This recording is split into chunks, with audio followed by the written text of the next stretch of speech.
قل اللهم مالك الملك تؤتي الملك من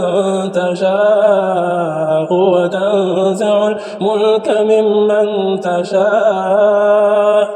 وتنزع الملك ممن تشاء وتعز من تشاء وتذل من تشاء بيدك الخير إنك على كل شيء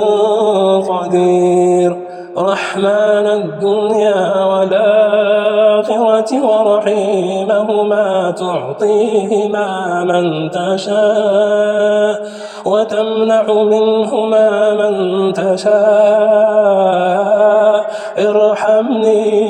ارحمني رحمة تغنيني بها عن رحمة من سواك